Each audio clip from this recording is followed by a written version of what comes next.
Sign these documents or get out, my husband sneered, waving a settlement agreement in my face in the house that I had paid for. He thought that throwing me out onto the street would break me completely. I just smiled, signed the papers, and simply walked away. A mere 12 hours later, his lawyer was screaming at him over the phone. "You idiot, do you have any idea what you've just done?" "Hello, everyone. Thank you for being here with me today. Before I begin my story, grab a cup of your favorite tea and make yourselves comfortable. I'd love to know what time of day you're watching this video. Please write the letter M in the comments if you're watching in the morning, A if it's the afternoon, or E if it's in the evening. And now, let me draw you into this story. Sign these documents, Meredith, or get out." Stuart's voice didn't even waver. He was completely composed, cold, and laced, with a terrifying, almost brazen confidence. He was sitting shamelessly in my own chair, my custom-made leather office chair that I had bought with my own first major bonus 5 years ago. He sat behind the mahogany desk that had been in my family for 2 generations. He looked almost comical, trying to assume a position of power in a room that screamed my name from every inch, a testament to my success and my heritage. Yet, there was absolutely nothing funny about the document he was sliding toward me across the gleaming wooden surface. It was exactly 7 a.m. The morning sun had just begun to pierce through the wooden blinds, casting long, striped shadows on the carpet. I had just returned from my morning run, still dressed in leggings and a light jacket. I had expected to make myself a coffee and ease into my workday. Instead, I had walked straight into an ambush. "You can't be serious, Stuart," I said, my voice barely a whisper. I wasn't afraid. I was simply stunned by his boundless audacity. He smirked, leaning back comfortably in the chair and lacing his fingers behind his head. He was wearing that silk robe I had bought him for Christmas, the one that cost more than my first car. "I'm dead serious. Marriage is a partnership, Meredith, 50-50. But since you've been so pathologically difficult to work with lately and constantly made problems for my business ventures, I think it's high time we restructured our arrangement. This," he said, "is a postnuptial agreement. Under its terms, you relinquish your rights to this house to me and transfer a 50% controlling stake in your design firm. It's only fair compensation, considering all the emotional support I've given you over the years." Emotional support. I wanted to burst out laughing. The man who had forgotten my birthday 3 years in a row and who called my career a charming little hobby now dared to speak of any kind of support. "And if I don't sign?" I asked, slowly approaching the desk. "Then I file for divorce," he replied, his eyes gleaming with a predatory, sinister light. "And I promise you, I will drag it out forever. I'll freeze your accounts and assets. I'll ruin your reputation in this city. My attorney Lionel says I have incredibly strong grounds for spousal support. You see, I've become accustomed to a certain high standard of living. But if you sign these papers, we'll stay married. We'll work it out. I just need some security." He wasn't asking for security. He was committing open robbery. He was demanding the deed to a property my grandmother had left me in her will. He wanted the company I had built from the ground up, working hard every single day while he was off playing golf. I glanced down at the documents. They were clearly prepared in a hurry, probably by that cheap personal injury lawyer Stuart played poker with. Transfer of real property, assignment of partnership interest. The words blurred before my eyes. He truly believed he had me backed into a corner. He thought I was still the same woman who, for 4 years, had nodded her head and smiled meekly just to keep the peace at home. He thought I was terrified of losing him. I looked at him, truly looked at him without any illusions. I noticed the graying hair at his temples, which I once found a sign of noble maturity, but which now just looked tired. I noticed the slackness around his jaw, the result of too much expensive whiskey and too little work. And I saw the absolute cruelty in his eyes. "So, the choice is the house or the marriage?" I asked, picking up the heavy fountain pen from the desk set. "This is about simple fairness, Meredith," he corrected me instantly, though his gaze immediately followed the pen in my hand with a clear, greedy impatience. "Sign it, and everything will go back to normal. If you don't, I'll make sure you lose everything anyway." I unscrewed the cap of the pen. The gold nib flashed in the morning sun. My heart should have been pounding. I should have been screaming, throwing things, calling the police. Instead, a strange, icy calm washed over me. It was the calm of a surgeon just before making the first precise incision. "All right, Stuart," I said quietly. "You win." His eyes widened in disbelief. He hadn't expected it to be so easy. He leaned forward, practically drooling with excitement.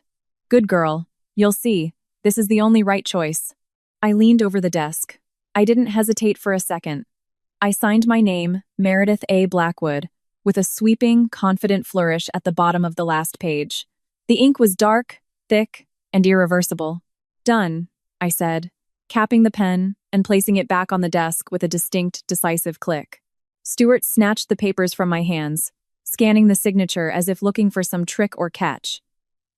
Finally, he let out a loud breath, and a look of absolute, pure triumph spread across his face. See? Was that so hard? No, I answered calmly. I reached into my jacket pocket and pulled out the house keys. I tossed them directly onto the mahogany desk. They landed with a heavy, metallic thud. Then, I raised my left hand. Slowly, I slid the platinum wedding band from my finger, a ring I had bought for myself, by the way, because his credit card was maxed out at the time, and placed it right next to the keys. What are you doing? Stuart asked, his brow furrowed in confusion. You said it yourself. Sign or get out, I replied, my voice perfectly steady. I signed. Now I'm getting out. Wait, you don't have to leave this second, he stammered, clearly thrown off by the fact that I wasn't bursting into tears. We can have breakfast together, celebrate our new understanding. Enjoy the house, Stuart, I said, turning on my heel. It's everything you ever wanted. I walked out of the study, down the long hallway lined with portraits of my ancestors, and out the front door. I didn't pack a bag. I didn't look back. I simply got into my car, turned the key in the ignition, and drove away. As I pulled out of the driveway, I glanced in the rearview mirror. Stuart was standing in the study window, pressing the signed documents against the glass and grinning like a man who had just hit the lottery jackpot. He had no idea. He had absolutely no idea that he had just signed his own death warrant. The door to the hotel suite clicked shut behind me, and the silence that followed was heavy, almost painful, ringing in my ears. This wasn't the kind of silence that brings peace. It was the deafening silence of a life falling apart in slow motion. I tossed my purse onto the marble table in the entryway and walked slowly into the living room. The suite at the Bristol, in Boston, was impeccable warm beige tones, fresh orchids in vases, and a breathtaking view of the city skyline that, under normal circumstances, always made me feel strong and independent. Today, however, it all felt steeped in an icy chill. I sat on the very edge of the velvet sofa and stared blankly at my own hands. Oddly, they weren't trembling. Why weren't they trembling at all? I had just left my entire home, my marriage, and theoretically, considering the documents I'd signed, my entire hard-earned fortune. I should have been hysterical. I should have been calling my mother, sobbing into the phone and screaming that my husband had finally lost his mind. But no hysteria came. Instead, a deep, empty ache began to spread slowly in my chest, and it wasn't grief for the house or the lost money. I knew exactly where I stood on those matters. It was a painful mourning for lost time. 4 years. I had given that man 4 years of my life. I had ironed and folded his shirts. I had listened for hours to his ridiculous business ideas that made no sense. I had organized holidays for his awful family and perpetually excused his boorish behavior toward waiters in restaurants. I had deliberately made myself smaller, just so he could feel big. I went to the minibar and poured myself a glass of sparkling water. My reflection in the mirror looked horribly tired. My eyes were slightly swollen, and fine lines had appeared around my mouth that weren't there when I met Stuart. You did it, Meredith, I whispered to the empty room. You finally pulled the trigger. Suddenly, my phone, lying on the coffee table, vibrated. It was a notification from the smart home system. Motion detected. Living room. I shouldn't have looked. I knew I shouldn't.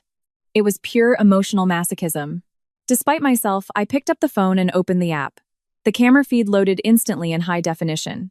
Stuart was in the living room, and he wasn't alone. He was pacing nervously with the phone to his ear, walking back and forth in front of the fireplace, holding a glass of my best aged whiskey.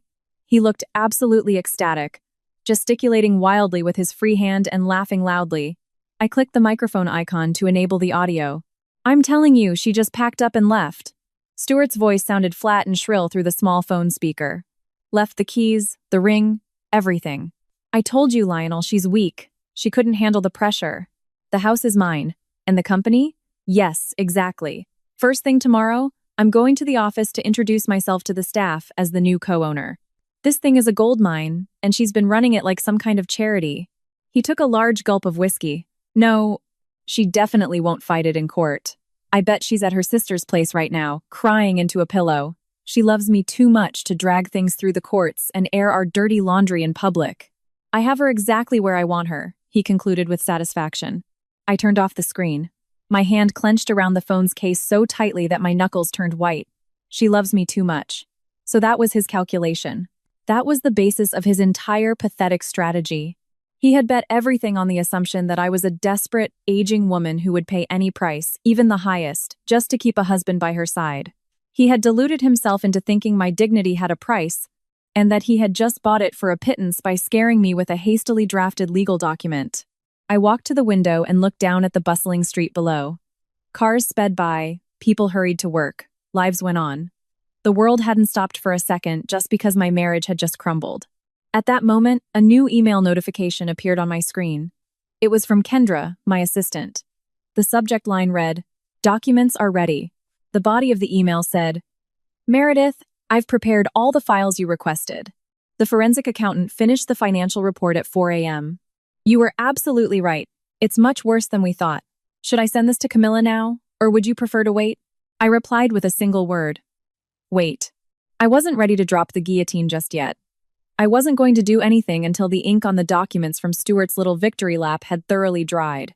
I sat back down on the sofa and closed my eyes, letting a wave of memories wash over me. Before all the lawyers, before the brazen betrayal, and before this deep hatred was born, I had to remember one key question. Why?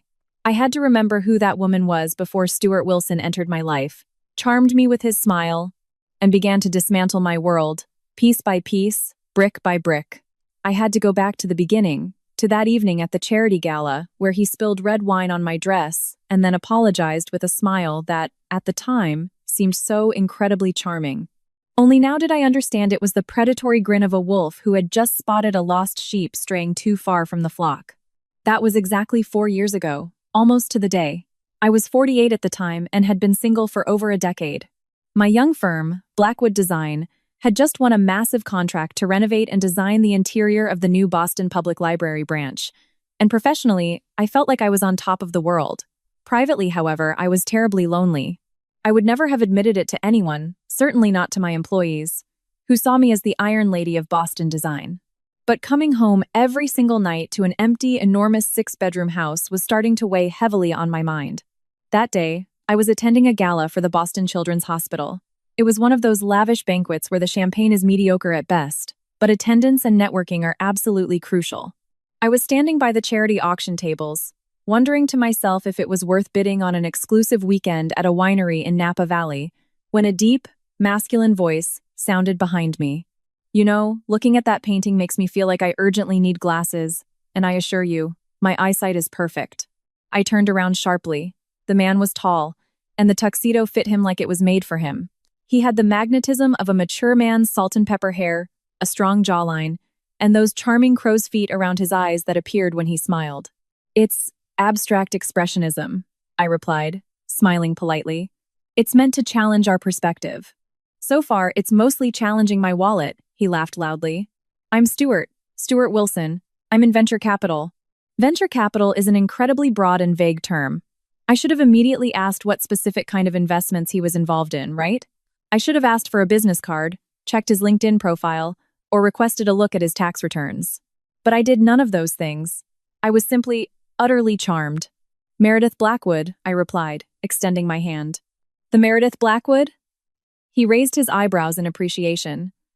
"The one who transformed that old historic granary on the Charles River into that incredible art gallery downtown? I'm a huge fan of your work. You have an unbelievable eye for form and structure. You don't see that very often." He knew my achievements perfectly. He complimented my intelligence and talent, not just my pretty dress. That was his first, perfectly cast hook. We spent the rest of the evening in uninterrupted conversation. He was incredibly attentive, witty, and gave the impression of being very wealthy. He spoke with passion about his years spent in Western Europe, his extensive portfolio of startups he had allegedly invested in, and his love for classic vintage cars. With him, I felt exceptionally interesting. He made me feel truly seen. Later, in the hotel bar, when the waiter brought the check for our drinks, Stuart began to nervously pat his pockets with a look of feigned horror. "Oh my God, I must have left my wallet in my other jacket. I was in such a rush to get to this event that I completely lost my head. Meredith, I am horribly embarrassed. I'm dying of shame. Don't worry about it. It's nothing, I said, handing the bartender my black card. It's just a couple of drinks. No, that's absolutely not okay, he insisted, gently taking my hand. His skin was pleasantly warm. I owe you a proper dinner. Tomorrow night, at that French restaurant in Back Bay. Please, let me make it up to you. Of course I agreed. How could I refuse? The next 3 months were a total whirlwind. Psychologists call this phenomenon love bombing, but at the time, I just felt like I was in the most beautiful fairy tale. Flowers delivered to my office every Monday morning. Weekend getaways to Cape Cod, during which he drove my convertible because his Jaguar was supposedly in the shop. Long romantic messages sent at midnight, in which he wrote that I was the most beautiful and fascinating woman he had ever met in his life. He moved in with me in the 4th month of our relationship. He argued that it made perfect economic sense. Why maintain 2 large houses when we spent every free moment together anyway?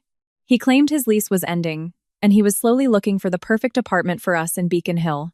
I want to take care of you, Meredith, he told me one evening as we sat on my terrace, sipping my expensive wine. You've worked so hard your whole life. You finally deserve a partner who will take some of this daily burden off your shoulders. Take some of the burden off. The irony of that statement was so sharp it could have cut glass. I vividly remember one particular afternoon, about 6 months after we started living together. We were talking about our finances, or rather, I was trying to broach the subject. I casually mentioned setting up a meeting with my financial advisor to discuss opening a joint account for household expenses. Stuart's face darkened in an instant. A flash of pure irritation crossed his face, but it disappeared as quickly as it appeared. Darling, why do we need to involve lawyers and accountants in all this? Doesn't that kill all the romance in our relationship? I trust you completely. Don't you trust me? Of course I trust you, but I have my own assets too, Meredith, he said, his voice dropping to a hurt, quiet whisper. I have stocks, cryptocurrencies, shares in foreign investment funds. It's just that right now, all my funds are frozen because of a major merger and acquisition deal. As soon as this deal is finalized and the funds are released, I'll buy us a beautiful villa in Napa Valley. I promise you. Until then, can't we just be together without all these formalities? He made me feel incredibly cheap just for asking. He turned me into a calculating materialist who was unnecessarily worried about her own wealth. So, I stopped asking. I let him use my supplementary credit card for daily grocery shopping, which quickly turned into bills for custom-made suits and expensive golf equipment. I let him completely redecorate his home office at my expense because, as he claimed, he needed a space conducive to high-level stock market operations. I ignored every single red flag that appeared along the way because I so desperately wanted this beautiful illusion to be true. I so badly wanted us to be that powerful, influential couple he so beautifully described. I couldn't see then that all the power and influence were solely on my side, and he was just a parasite in all of this.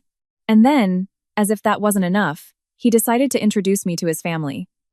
That was the moment when the perfect illusion began to crack violently, revealing the horrifying, rotten core underneath. If Stuart was a common leech, then his mother, Lorraine, and his sister, Daria, were the swamp from which this monster crawled. I met them just 2 weeks after our quiet, quick wedding at City Hall. Stuart had insisted on a modest ceremony. Just for us, darling, we don't need a public spectacle. It was only much later that I understood he just didn't want any of his numerous creditors or former swindled partners to find out about his marriage to a wealthy woman. But as soon as the gold ring landed on his finger, the family appeared instantly, like vultures sensing fresh carrion. They came for a weekend visit that shamelessly stretched into a full month. Lorraine was a woman in her 70s who passionately wore tacky leopard print clothing and constantly smoked thin cigarettes on my terrace, where there was a strict no-smoking rule. Daria, on the other hand, a woman in her 30s, was already a 2-time divorcee with a perpetual venomous grimace on her face and an endless list of grievances against the world for how badly she had been wronged by everyone. Well, gotta admit, this is a pretty nice shack, Daria remarked, without a hint of hesitation the moment she crossed the threshold of my home, dropping her heavy travel bags right onto my antique Persian rug in the foyer. She didn't even bother to say a simple hello. Instead, she started spinning on her axis, brazenly sizing up the square footage and finishing standards, just like a property appraiser. It must be an incredibly nice feeling, just inheriting an old family estate like this. Some of us, unfortunately, have to work really hard to have anything. I work very hard, Daria, I replied, forcing myself to maintain a shred of courtesy and a fake smile. I run a large, thriving company. Oh, right, all that interior decorating and picking out pillows, she sneered with contempt, ostentatiously fluffing the pillows on my sofa. Stuart laughed. He actually started to laugh out loud at that. Come on, Daria, don't be mean. Meredith is incredibly talented. After all, she designed and furnished this whole house from scratch herself. They made themselves at home, and from that moment on, my own private nightmare began. My home, my oasis of peace and privacy, turned into a cheap hostel in the blink of an eye. The refrigerator was brazenly plundered every night. My expensive, specialized face creams regularly appeared in the guest bathroom, half used. One evening, during dinner, for which I had to specially order catering because Lorraine constantly complained that my home cooking was far too healthy and tasteless, the topic of money came straight to the table.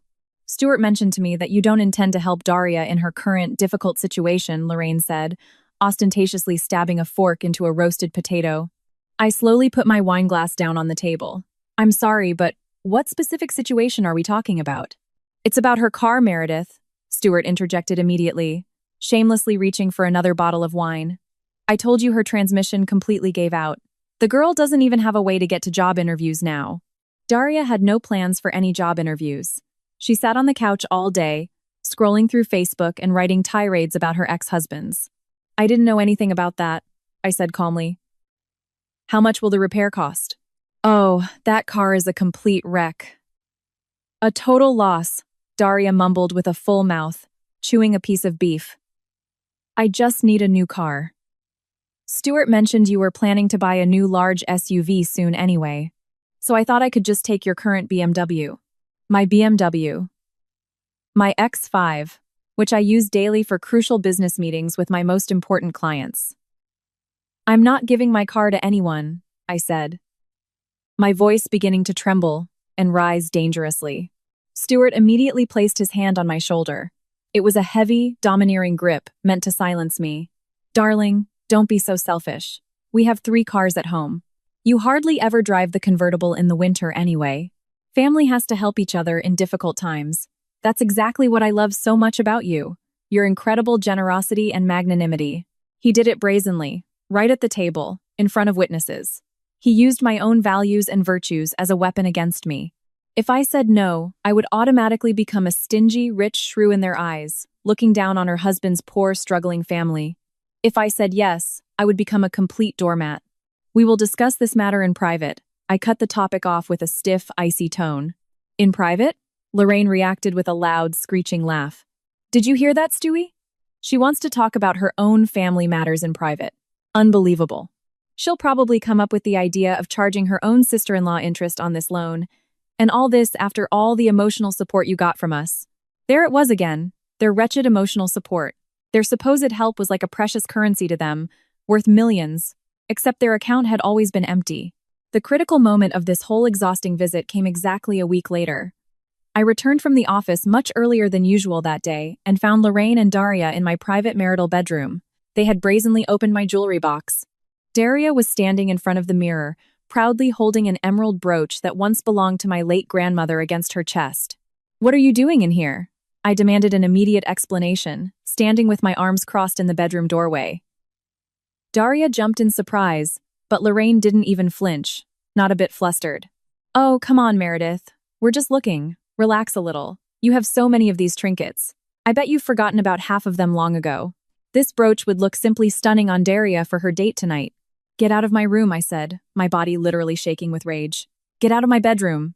When I told Stuart about the whole incident a few hours later, he just sighed loudly, looking at me as if I were some unbearable, spoiled brat. They were just curious, darling. They've never seen such luxurious things in their lives. Your hysteria made them feel like common thieves in this house. Mom is sitting in the guest room now crying because of you. They didn't want to steal it. Stuart, you just don't know them. You have no idea what they're capable of, I cut him off. You're pathologically paranoid when it comes to your precious holy relics, he snapped, furious. People are much more important than things in life, Meredith. Try to get that into your head. It ended with me buying Daria a used Honda for the sake of peace, just so they would pack their things and finally get out of there. I naively told myself that it was simply the cost I had to pay to regain my own peace and privacy. I wrote the check, and Stuart threw his arms around my neck, kissing me and repeating that I was the best and most wonderful wife in the whole world. But as I stood at the window and watched them finally drive away, I felt a very unpleasant cramp in my stomach. Something terrible dawned on me then. They didn't see me as a member of their family at all. They looked at me and saw only the perfect host on which they could shamelessly parasite. And Stuart had no intention of protecting me from all these parasites. He himself was the one who gladly opened the doors to my life for them. The great breakthrough investment deal that Stuart constantly talked about and was supposedly waiting for never materialized. 6 months passed, then a whole year, and then another 2 years. Every time I gently brought up the topic of his contribution to the upkeep of our huge estate and daily life, he had a new excuse up his sleeve. The stock market situation was bad. The SEC was supposedly blocking his big merger. His business partners were deliberately delaying the dividend payout. I wanted so badly to believe him. My God, how desperately I wanted to believe all of it. Admitting to myself that my husband was a common, shameless liar would mean that I had been a complete, naive idiot, and my own pride was too heavy a burden for me to bear so easily. But the truth has a way of always, sooner or later, surfacing, usually in the form of irrefutable documents. Everything came to light on a completely ordinary Tuesday. I had stayed home that day because I had a terrible cold. Stuart had left early in the morning, claiming with complete seriousness that he had an extremely important, key negotiation downtown with a group of very wealthy private investors. He was wearing his best, most expensive suit, the graphite Armani I bought him for our wedding anniversary. The mail came around noon. Usually, Stuart personally collected all the letters and packages. He had an absolute meticulous obsession with it. He could run to the mailbox the second the mailman appeared. He always explained it by saying he was expecting extremely confidential, important contract documents. But that day, he wasn't home. I began to mindlessly sift through the stack of papers, some advertising flyers, interior design magazines, a bill for the garden pool maintenance, until suddenly I came across a thick, official envelope from the bank. It was addressed directly to Stuart, but it concerned an account linked to the black credit card, the same one where I was the primary owner and payer, and he was only an authorized user. I rarely checked paper statements, as I had automatic payments set up from my business account. Frankly, I was too busy running a multi-million-dollar business to waste precious time micromanaging his daily shopping expenses. But this envelope seemed strangely heavy, definitely too thick for a simple statement of food expenses. I took a letter opener and slit the top edge with a swift motion. I pulled out a stack of documents from inside. The statement was 6 pages long. I sat down heavily at the kitchen island, completely forgetting about the cooling tea next to me. My eyes began to quickly scan the lines of text, and my breath literally caught in my chest. Exclusive nightclub in Boston, over $5,000. Luxury suite at a hotel in Newport, another $7,000. Exclusive Rolex boutique, on even $50. First-class airline tickets for 2 to Miami, $14,000. The dates. All the damn dates on the statement didn't match his stories at all. The expense at the Newport Hotel was from the weekend when Stuart swore he was going on a silent spiritual retreat in the Berkshires, where there was supposedly no cell service at all. The bill for the luxury Rolex was issued just 3 days ago, exactly on my birthday, when he had only given me a modest greeting card, explaining with a sad face that my real gift was delayed and still waiting in a warehouse. And those unfortunate airline tickets. 2 tickets to Miami for the upcoming weekend. I felt horribly nauseous. This wasn't the usual nausea from my cold.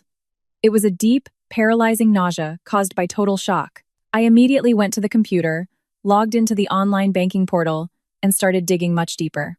I reviewed the history of ATM withdrawals. $2,000 here, $3,000 there, fees for withdrawals at casinos, fees at luxury nightclubs. Then I checked the history of his own deposits from his business activities. There was absolutely nothing, a big fat zero. For the entire 2 years of our marriage, Stuart Wilson had not contributed a single dollar to our common goals. All this time, I had been unwittingly financing the luxurious life of a playboy, a man who constantly told me he was building a great global business empire. Suddenly, I heard the garage door rise with a loud hum. Stuart had come home much earlier than I expected. In a first panicked impulse, I began to hastily hide all the documents back in the envelope, but halfway through the motion, I froze. Why was I hiding? I was the victim here, not him. I spread the entire statement wide on the marble kitchen counter, so that everything was perfectly visible. Stuart walked into the kitchen, energetically loosening the knot of his tie. He looked cheerful. His face was flushed. "Meredith, darling, I have fantastic news. That meeting was an absolute home run, a total hit. We're talking about a massive cash injection, a multi-million-dollar investment as early as next quarter." He stopped abruptly mid-sentence as soon as he saw me. He saw the documents lying on the counter. He saw my face. "What is this?" he asked, his confident smile starting to tremble slightly. "This," I replied, pointing my finger directly at the Rolex purchase entry, "is your powerful, multi-million-dollar cash injection. Who is this watch for, Stuart? Because I don't see it on my wrist." He froze. For a split second, I saw pure, unshielded panic on his face. But that moment of weakness passed in a flash, and his familiar mask immediately returned. He sighed loudly with a look of deep disappointment. "You opened my personal mail, Meredith? That's a federal offense, a violation of postal laws." "This is my own account!" I screamed, slamming my open palm on the marble countertop with all my strength. "I'm the one who pays all these damn bills every month. Who are you with in Newport? Who are you flying to Miami with this weekend?" He calmly walked to the refrigerator, took out a bottle of water, and began to drink slowly, unhurriedly. Classic gaslighting requires immense patience, and one had to admit, Stuart was a true master in this field. "That Rolex is a capital investment, Meredith. I bought it at a discount, solely to sell it for a big profit later. You have to invest money to make money." And Newport? Well, that was just the bachelor party of a potential key client. I didn't tell you about it because I knew you'd start getting pathologically jealous and behave irrationally, exactly like you're doing right now. "And the 2 tickets to Miami?" I threw in his face, my voice trembling with rage. For my assistant, he replied smoothly, without blinking. "I hired a virtual assistant to help me with all the logistics and paperwork. She's flying there with me solely to handle the contract preparation on site." "You don't have a company," I screamed at the top of my lungs. "You don't have any clients. You have absolutely nothing, Stuart. You're just a pathetic, sorry con man and a leech." His face instantly turned to ice. He put the water bottle down on the counter. "Watch your words, Meredith. You're starting to sound like some unhinged fury. Is this really the proper way to talk to your own husband, the man who loves you more than life itself? I'm trying my best here to build our future together, and you're having a fit and throwing a wild tantrum over some petty cash." $50,000 is not petty cash, I retorted. "It is for people who think on a grand scale, in powerful categories," he sneered with contempt. "Maybe that's your biggest problem. You just have a small, limited mind. You're just an interior decorator, not a visionary." He turned on his heel and proudly walked out of the kitchen, leaving me alone with the clear evidence of his brazen betrayal and lies. He didn't even think to apologize. He didn't try to beg for forgiveness. Instead, he made me feel like the crazy one just for daring to notice that he was stealing from me. That night, he went to sleep in the guest room. I, on the other hand, didn't sleep a wink. I lay motionless in bed, staring at the dark ceiling and realizing with horror that the man sleeping behind the wall wasn't just lazy or irresponsible. He was something much worse. He was dangerous. He genuinely believed all his own lies. I had to find out, at all costs, who was supposed to occupy that second seat on the plane to Miami. I didn't cancel the trip. Instead, I immediately hired a private detective, a Mr. Donovan. He was incredibly expensive, absolutely discreet, and terrifyingly effective at his job. I gave him all the details of Stuart's flight and said briefly, "I want hard, unequivocal photos." 3 days later, while Stuart was supposedly closing multi-million-dollar contracts in sunny Miami, Mr. Donovan sent me an email with a link to a secure cloud folder. I sat in my study, locked the door, and clicked the link. The photos were in the highest possible resolution. In the foreground was Stuart, dressed in that expensive linen shirt I had bought him, laughing his head off at a hotel pool bar. And right next to him, draped over his arm like some cheap ornament, was a young woman.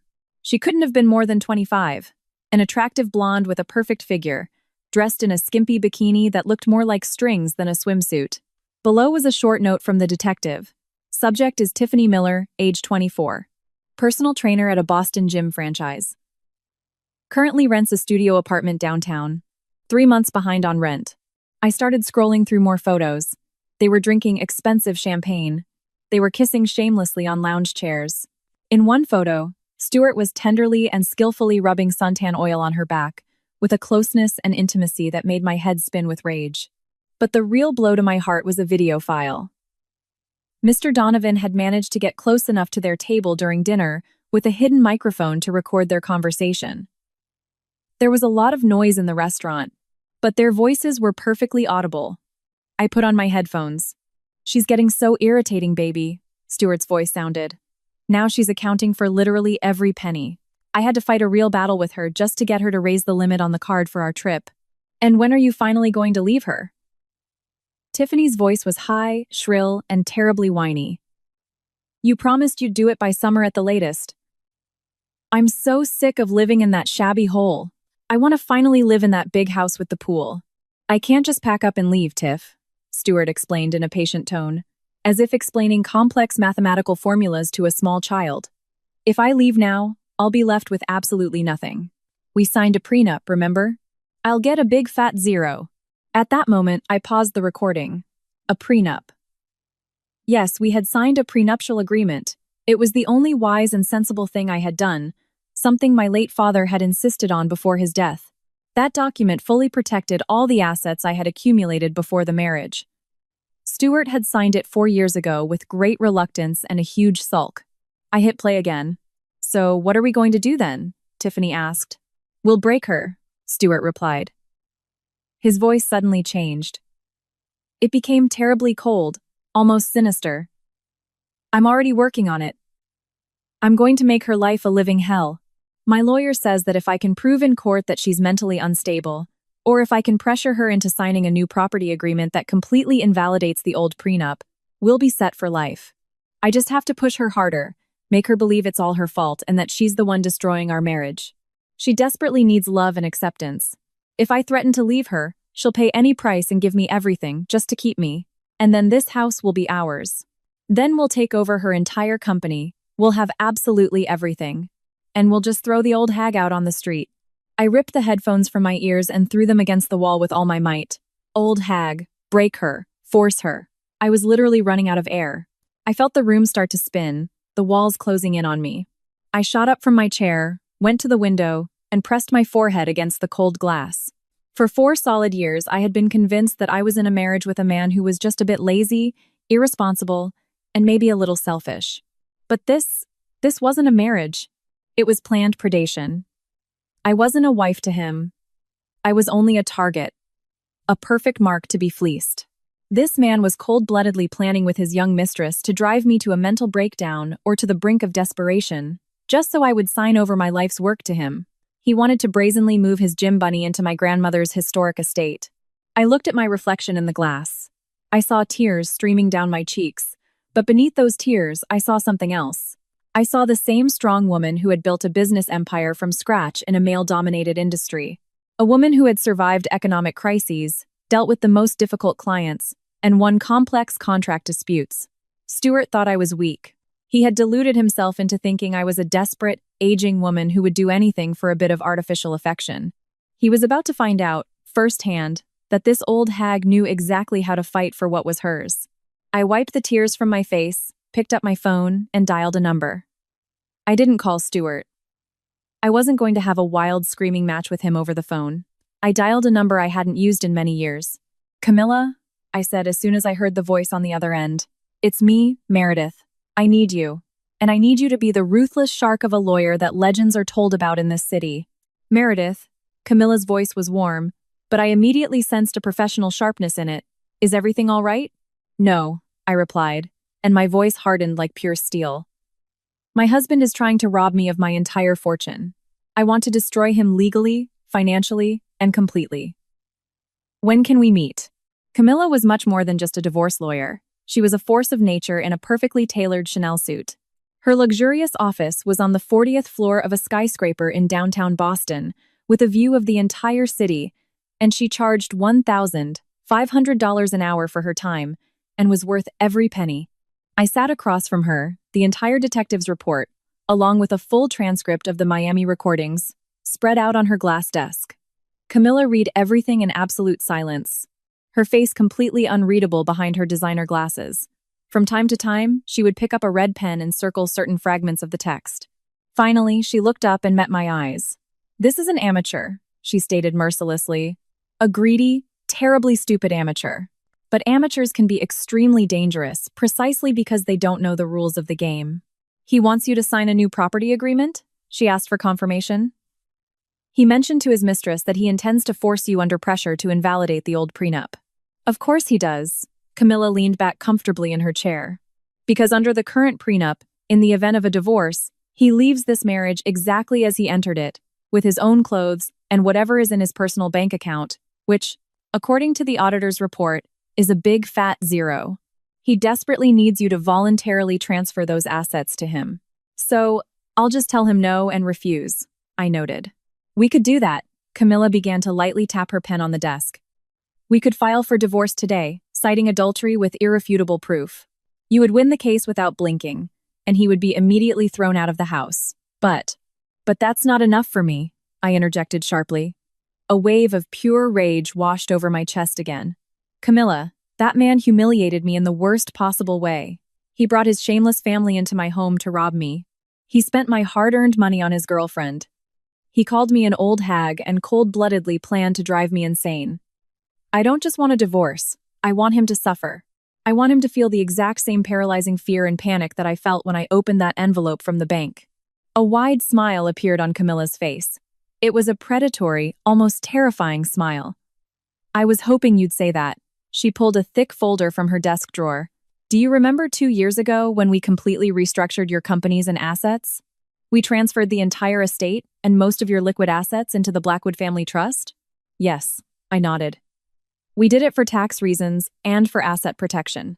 And do you also remember," Camilla continued, "that because Stuart was your husband, we needed his official, notarized signature on a statement acknowledging that all these assets were going into the trust, in which you are the sole and exclusive beneficiary?"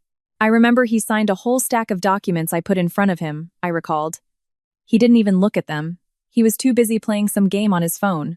Exactly. Camilla's eyes gleamed with excitement. He signed a notarized waiver of any and all claims against the trust's assets. In the simplest terms, he formally confirmed, in the presence of a notary, that the house and the company are the exclusive property of the family trust, not marital property. He has absolutely no rights to them. None. Even if you threw your old prenup into a shredder in front of him right now, the trust fully protects every inch of that wealth. He has no clue about this. A revelation dawned on me. He's still convinced that the house is directly in my name. He thinks he's some kind of legal genius from watching TV shows. Camilla snorted with contempt. And now, listen to the most beautiful part of our plan. If he now tries to make an official ownership claim against the assets of the family trust, knowing full well that he previously notarized a waiver, he is committing intentional property fraud in the eyes of the law. But we have to make him follow through. We have to give him the space to officially, and in writing, demand the specific assets he has already relinquished. "He'll bring me his new property agreement," I said, already seeing the outline of the whole plan in my head. "It will list the house and my company in black and white. If you sign a document by which you transfer the house to him," Camilla explained slowly, "you are, in reality, transferring absolutely nothing, because you, as a private individual, are not the owner of that house. The trust is the owner. You cannot legally give someone something to which you yourself do not hold the title as an individual. His document will be worth exactly as much as a blank piece of paper, but he will be utterly convinced he's won the entire battle," I whispered. "He'll think he's hit the jackpot." "Confirmed," Camilla said, "and he'll immediately start to act. He'll try to take physical possession of the assets. Maybe he'll try to sell the house or take out a huge mortgage against it. And the very second he makes any attempt to exercise ownership rights over the trust's property, we have him. And not just in a divorce case, but with a full criminal complaint for attempted fraud of high-value property, deception, and blackmail." She slid a piece of paper towards me. "This is our action plan. It will require incredible acting skills from you, Meredith. You have to let him believe his sick plan is working flawlessly. You have to let him intimidate you. You have to let him bring you those documents. And then," I finished the sentence for her, "I'll just sign them." "You'll sign them," Camilla nodded, "and you'll just walk out of the house. We'll give him enough rope to hang himself." I looked at the city skyline outside the window. It was an incredibly risky game. It required me to endure his vileness and cruelty for a little longer. But the vision of the look on his face when he finally realized how spectacularly he had screwed himself over was simply too beautiful to pass up. "Prepare everything," I said decisively. "I'm ready to play the role of a lifetime." The week leading up to the final ultimatum was, without a doubt, the longest and most exhausting week of my entire life. I had to live under the same roof with a man I despised from the bottom of my soul. I had to share a marital bed with a man who reeked of another woman's cheap perfume and, on top of that, pretend to him that I was completely falling apart, that my psyche was in total disarray. I stopped wearing makeup altogether. I allowed the house to become slightly messy, which was previously unthinkable for me. I deliberately left unpaid bills on the kitchen counter, and whenever he started to ask about them, I would burst into fake tears. "I'm just so terribly stressed, Stuart." I sobbed hysterically one evening over a dinner I had intentionally burned. "I feel like I'm completely losing control of everything around me. Running the company is like black magic now, and this huge house requires far too much work and effort." He just drank it all in, soaking up every word like a sponge. He would rub my back with all his false concern and compassion, muttering under his breath, "Maybe you just need to simplify your life, darling. Let me take at least some of this burden and responsibility off you. We need to secure our financial future together as soon as possible so you can finally sit down, rest, and relax." In the meantime, I perfectly set the bait for him. I left a folder on my desk in the study, which I deliberately labeled Asset Valuation 2024. Inside, I placed papers, completely falsified by me and Camilla, of course, from which it was clear in black and white that the market value of our estate had risen to an astronomical $16 million and that the company accounts held over $8 million in liquid cash reserves. I saw perfectly through the crack in the door as he nervously leafed through that folder when he thought I was taking a long shower. I watched him carefully, seeing his eyes widen with disbelief and greed as he scanned the numbers.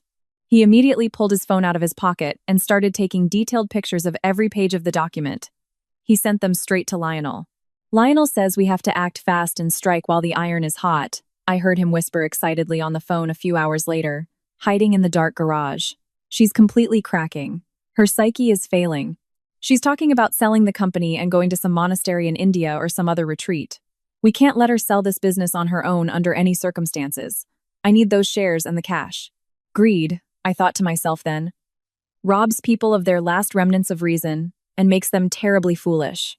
Finally, the evening before the planned ultimatum arrived, Stuart came home, proudly holding his new leather briefcase, which he had bought just to look like a serious businessman in the eyes of others. He placed it on the floor by the front door like a loaded weapon about to be fired.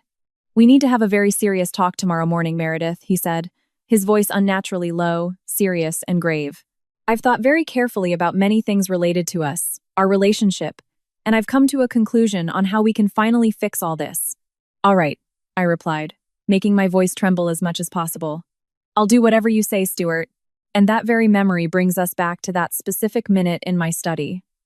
To the moment when I unhesitatingly signed the papers put before me. When I walked quickly out of that house, leaving the keys and wedding ring on the desk, I wasn't just driving aimlessly. I drove straight to Camilla's law firm. "He swallowed the hook, line, and sinker," I said loudly as soon as I crossed the threshold of her office. "He signed?" she asked immediately. "He forced me to sign, and then he proudly put his own signature as the other party. All the documents are now in his possession." "Perfect." Camilla picked up the phone without a word. "I'm initiating the full eviction procedure this minute. I'm also sending a courier directly to the bank to officially block and freeze all your joint and personal accounts. Not that there's much money there, but it's the principle of the thing." "And the house?" I asked quietly. "He's sitting there right now, utterly convinced the entire property belongs only to him. Theoretically, and in the eyes of the law," Camilla smiled predatorily, "that man is currently committing unlawful trespassing and is a common intruder on foreign territory. But let's give him at least this one night of his supposed glory and power. Let's let him throw his little victory party. The higher he rises in his sick fantasies, the more painful and hard his fall will be. Go to the hotel, Meredith," she said in a warm, gentle voice. "You need to finally get some proper rest. Eat something and sleep. Turn off your phone. Tomorrow will be an incredibly intense and busy day for us." "I can't turn it off," I replied, looking at my phone screen, where Stuart was triumphantly carrying Tiffany up the stairs in his arms, heading straight for my private marital bedroom. "I have to see this with my own eyes." I have to remember this moment and all the rage burning inside me right now. Because when he calls me tomorrow morning, whimpering and begging for mercy, I need to remember in perfect detail why I am destroying him without blinking an eye. I closed the app on my phone. The trap had been sprung. The rat was deep inside. Now, all that was left was to wait calmly for the mechanism to snap shut. My phone screen was small, but the brazen betrayal was being broadcast live in the highest possible quality.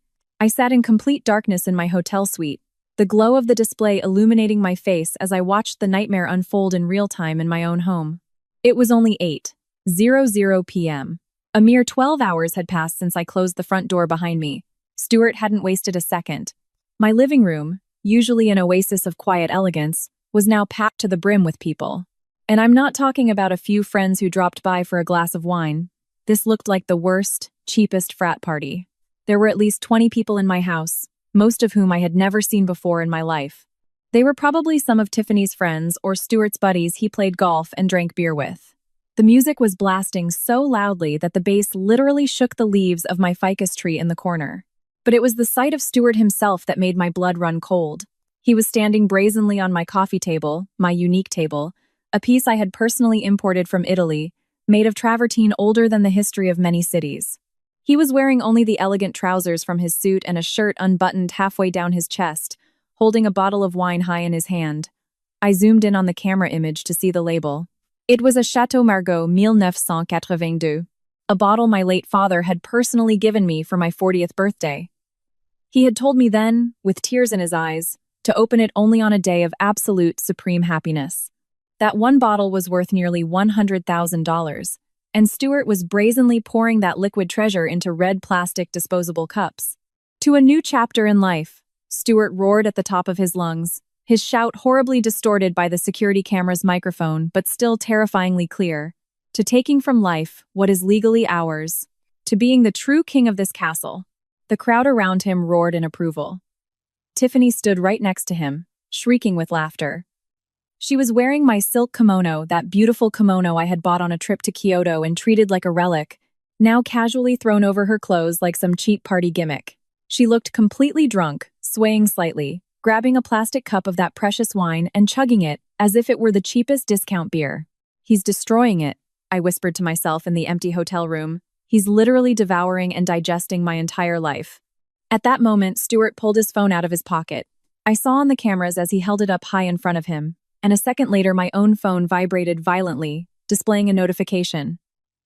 "Stuart Wilson has started a live video on Facebook." I immediately switched apps. There he was, broadcasting live to the internet, his face red and slick with sweat. "What's up, everyone?" he yelled into the camera, waving his free hand. "I wanted to give you a quick tour of the new headquarters of Wilson Global Enterprises. That's right, we've finally gotten rid of all the dead weight. Sometimes you just have to cut the old anchors so the ship can finally set sail and hit the open seas." He started panning the phone around, showing off my paintings, my unique furniture, and the incredible view outside the window. "Just look at this place," he boasted shamelessly. "This is what happens when a man has a real vision and ambition. My ex, well, technically still my wife, she just didn't get it. She wanted to play it safe, no risks. But me, I'm a player. I love risk. And look where it got me." He violently pulled Tiffany in front of the camera. The girl giggled shrilly and kissed him on his sweaty cheek. "Say hello to the future, baby." "Hi, everyone," she squealed with delight. "We're going to redo the whole kitchen, right, Stewie? All this wooden furniture is so horribly old-fashioned and out of style." "Anything you want, sweetheart," Stuart promised her with a proud look. "This is our house now." In the comments section under the broadcast, a flood of messages from his sycophantic friends poured in. "Congrats, man. You finally got what you truly deserve. Next level, props." But amidst all this, comments from our mutual acquaintances, from the wives of his golf club buddies, from the neighbors on our street, also started to appear. "Wait, isn't that Meredith's house? Did Meredith move out? This is awkward." He was documenting his own demise with his own hands. He was creating public, time-stamped evidence of his own blatant looting and theft. Every sip of that expensive wine, every unauthorized guest destroying my property, every public claim of ownership was another nail driven deep into his legal coffin. I felt a wave of pure, unadulterated rage begin to swell from my very feet and spread throughout my body. This wasn't the sad, heavy grief I had felt in the morning.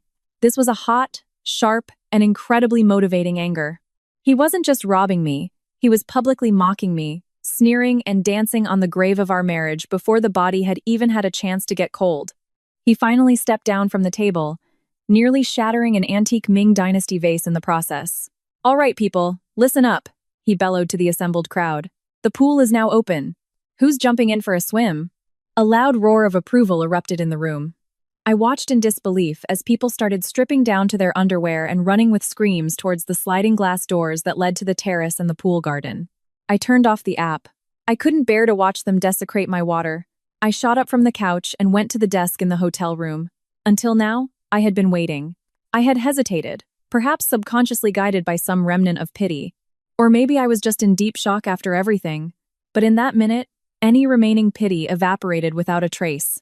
The very sight of my Chateau Margaux 1982 being mindlessly poured into a plastic cup finally killed any shred of empathy I had for Stuart Wilson. I opened my laptop. In a perfect world, I would have waited until morning to begin this financial execution in the light of day. But since Stuart wanted to play king of my castle tonight, fine. Let's see how the king intends to rule when his royal treasury turns out to be absolutely empty. I cracked my knuckles, logged into the system Kendra had prepared for me, and opened the administrative panel to my entire life. It was time to turn out the lights. The laptop screen glowed with the cold, blue light of impending vengeance. I had prepared everything in a perfect, systematic order. It was a digital firing squad, ready to immediately execute the sentence on Stuart's life as he knew it. I was no longer just furious. I was, above all, damn methodical and precise. This was something Stuart had never understood or been able to grasp about me. He had deluded himself into thinking my success was a matter of pure luck or family inheritance. He couldn't comprehend that I had built a powerful company simply because I perfectly understood logistics, the principles of financial leverage, and the smallest, seemingly insignificant details. Step 1. Credit cards. I logged into the corporate banking portal. There it was the black card assigned to Stuart as an authorized user. The current balance was an even $35,000, and that was just for the current month. I clicked on the card number. Status, active, action, block, and suspend. Reason for report, theft, loss of card. I didn't just want the card to be declined at the next payment attempt with an insufficient funds message. I wanted it to be completely retained and flagged in the system as stolen. I wanted the next salesperson who tried to use it to look at him like a common criminal. I clicked confirm. Status, suspended. Next came the joint checking and savings account. This was the account from which Stuart paid all his supposed business expenses, which in reality were just bills for his expensive dinners and golf course fees. With one swift click, I transferred the entire available balance, which, by the way, came 100% from my hard-earned money to my private savings account, leaving exactly $5 in that account. I left it only so the account would formally remain open and so he could see the horrifying, gaping void with his own eyes. Then it was time for transportation services. I launched the BMW leasing portal. The lease agreement was directly in my name, and Stuart was listed only as the primary user of the vehicle. He had brazenly failed to pay the last 2 installments, which I usually covered myself without a word just to avoid penalties and a hit to my credit report, but not today. I dialed the premium customer support hotline for the leasing company. I have platinum status with them, so an agent picked up the call in the same second. "Good morning. This is Meredith Blackwood," I said in a completely calm, composed voice. "I'm calling about the lease agreement for the X5 model. I would like to officially report unauthorized use and misappropriation of the vehicle. The car is no longer in my possession, and the current driver categorically refuses to return it. Therefore, I am terminating the lease agreement with immediate effect. Please initiate the repossession procedure and physically retrieve the vehicle immediately." "Of course, Miss Blackwood," a male voice on the other end replied instantly. "Since this particular vehicle has a factory-installed active GPS tracking system, we can dispatch our repossession team to the location within the next hour. Do we have your official consent to retrieve the vehicle directly from the private driveway in front of the house?" "You have my full and extremely enthusiastic consent," I replied with a smile. "And please, under no circumstances should you ring the front doorbell. Just take the car and drive away." Step 4. Utilities and home services. This was undoubtedly the meanest and most malicious move on my part, but it filled me with incredible satisfaction. power and water were essential services, and under US law, I couldn't just cut them off in a second without a long official procedure. But as for all the luxury amenities, I logged into the cable TV and high-speed fiber optic internet provider's panel. Option: terminate contract and cut signal. Then I logged into all the streaming services one by one. Netflix, HBO Max, Disney+, Spotify. Action: change password. I logged into the app controlling the air conditioning and temperature in my home wine cellar. Status: off. And finally, the smart home control panel. I took one last quick look at the security camera feed.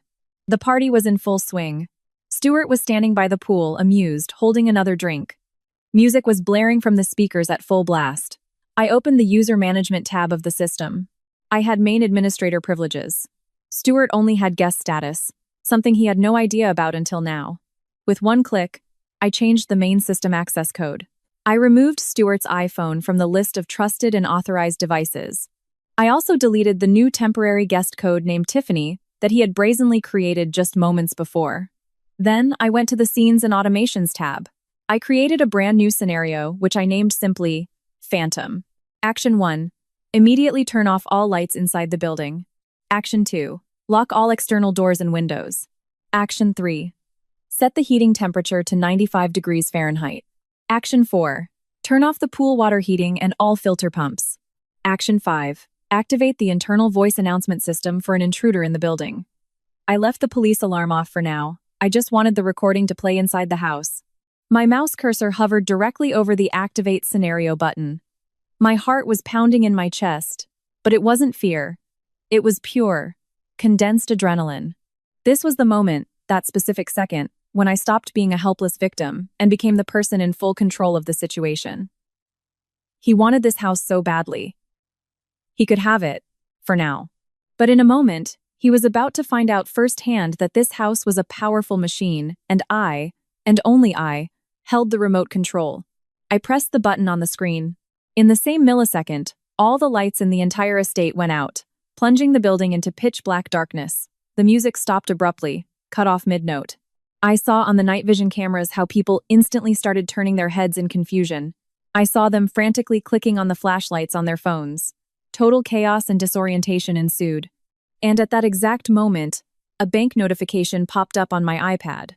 Attempted transaction authorization for $350 at a local late-night pizzeria. Status: declined due to insufficient funds. Another attempt for the same amount. Status: declined. I leaned back comfortably in the hotel armchair, letting out a breath I felt I had been holding deep inside for the last 4 years of my life.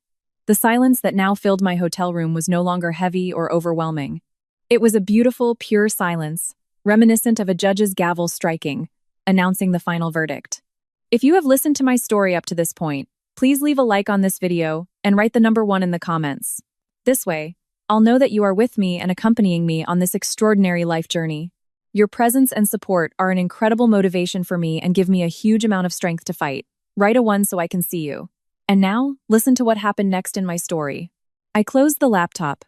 Tonight's show was over, but I knew perfectly well that tomorrow morning, with the first light of dawn, the real, unforgettable fireworks would begin. The morning greeted me with a beautiful, almost ruthless sun, which I knew perfectly well was, at that very moment, mercilessly heating the interior of my house. I had set the heating to 95 degrees last night, and with the windows tightly shut, which they probably closed so the neighbors wouldn't hear the roaring music, it must have been a real, red-hot sauna inside by now. I woke up at 6:30 a.m. in my hotel suite, feeling so incredibly rested and light for the first time in many, many months. I ordered a lavish breakfast to the room, eggs Benedict, fresh fruit, and a huge pot of hot, aromatic coffee. I ate unhurriedly, savoring every single bite and visualizing in my head what must have been happening on the other side of the city. At exactly 7:15 a.m., my phone started to literally burst at the seams with messages. The first was a text from Mrs. Peterson, my neighbor from across the street. She was the head of the local neighborhood association and had eyes as sharp as a hawk. "Meredith, my dear, is everything all right with you? A tow truck just came to your house and took the big BMW from the driveway. It looked like a very serious operation. Also, there are overturned trash cans around your house. and the lawn is a total mess. I smiled broadly to myself and quickly replied, "Everything is in perfect order, Mrs. Peterson. I'm just doing a big spring cleaning of my life. Please continue to monitor the situation." And that's exactly when the barrage of calls from Stuart began. 7:20 a.m. Missed call. 7:22 a.m. Another missed call. 7:25 a.m. The next one. I had no intention of picking up. I wanted him to marinate properly in his own helplessness, confusion, and growing panic. At 7:30 a.m., a text from Stuart appeared on the screen. Content. The internet isn't working. Something weird is happening with the power. The AC is completely dead. It's terribly hot in the house. Give me the router password immediately. And where the hell is the car? Did you take it to the shop this morning? He still didn't understand anything. He was still convinced that this was all just a series of unfortunate failures and pure coincidences. He had deluded himself into thinking I was sitting tearfully at my sister's place and just needed to cool off after an argument. He couldn't wrap his narrow mind around the thought that I could actually, and with full force, strike back. I imagined him clearly, standing in my exclusive kitchen with a terrible hangover, his head literally splitting in half with pain. He probably staggered to the coffee machine, my professional espresso machine, that cost nearly $15,000. He was probably frantically pressing the double espresso button to save himself from the morning hangover, but he wasn't getting a single drop of brew because I had locked the device from the administrative app. The small screen of the espresso machine was probably displaying only one short message: user not authorized. This petty malice in denying him his morning caffeine filled me with an almost unearthly satisfaction. At exactly 8 a.m., real panic set in. He tried to order breakfast through a delivery app. I got a notification from Uber Eats on my iPad, which was still logged into the main family account. Order canceled. The selected payment method was declined. He immediately tried to switch to a backup credit card. Order canceled. The selected payment method was declined. A moment later, a new message landed in my voicemail. I listened to it on speakerphone, slowly finishing my morning tea. "Meredith, pick up the damn phone!" Stuart's voice was completely hoarse, and the rage in it was already mixed with a clear, thick panic. "My cards aren't working. The car is gone. Tiffany urgently needs to get to work, and she can't even order an Uber. What did you do? This isn't funny at all. You can't just cut me off from everything like this. I have my rights. I'm your husband." "Not for long," I whispered under my breath. Another angry text from him popped up on my screen. "Call me this minute. What you're doing is blatant economic abuse." I decided to reply to this one last message, just to twist the knife in the wound even more. I typed back, "I'm sorry, but who am I speaking with? I don't have a husband. I signed the documents myself yesterday, remember? I'm a complete stranger to you now, and strangers have no obligation to pay for your luxurious lifestyle." I could literally feel his helpless rage pulsating through the cellular network. At exactly 8:30 a.m., the camera installed at the doorbell sent me another notification. It wasn't the police. It wasn't a called serviceman either. An official courier had arrived at the house. Stuart opened the door. He looked simply terrible. He was wearing only wrinkled boxers and a stretched-out t-shirt. His hair was a total mess. Right behind him, my beautiful living room looked like a regular battlefield and an absolute disaster zone. Red plastic cups were scattered everywhere. Dark stains marred the carpet, and Tiffany was sleeping limply on the couch, wrapped only in a crumpled sheet. The courier handed him a large, stiff envelope. "Are you Stuart Wilson?" he asked briefly. "Yes, that's me," Stuart grumbled, almost snatching the package from his hands. He probably deluded himself into thinking it was the final divorce papers from his lawyer or the promised wire transfer he was so counting on. He tore the envelope open with force, still standing on the porch. I zoomed in on the camera image as much as possible. It wasn't a wire transfer. It was an official pre-litigation summons issued on behalf of the Blackwood Family Trust. And attached to the front was a letter from attorney Camilla Vance, printed on heavy, terrifyingly official law firm letterhead. Stuart read the first line of text. I could clearly see his whole body instantly stiffen and his shoulders slump. He read the second line. His mouth fell wide open in total disbelief. He slowly raised his gaze and looked straight into the camera lens. He knew perfectly well that I was watching him.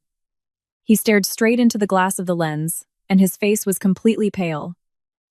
His eyes were wide with a dawning, slowly sinking in horror. He didn't start screaming, he didn't fly into a rage.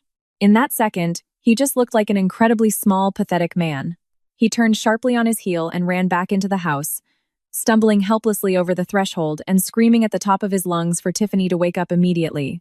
Cruel reality had just hit him with full force, and the morning hangover was about to become even more painful because, in less than 10 minutes, his own phone was about to ring once more, and on the other end would be the one person he thought was standing firmly behind him. The crucial call came at exactly 8:45 a.m. I didn't hear it directly, of course, but Camilla recounted the entire conversation to me with incredible, almost gleeful precision.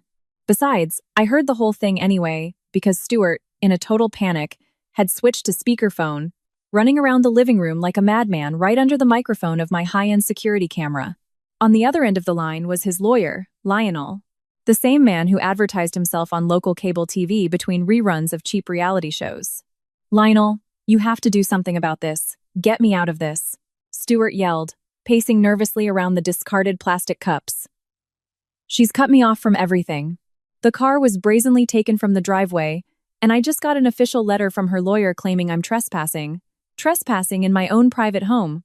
A dead silence fell on the line for a moment, and then Lionel's voice exploded from the phone speaker so loudly that it completely distorted the camera's microphone. "You complete idiot. You absolute cosmic moron."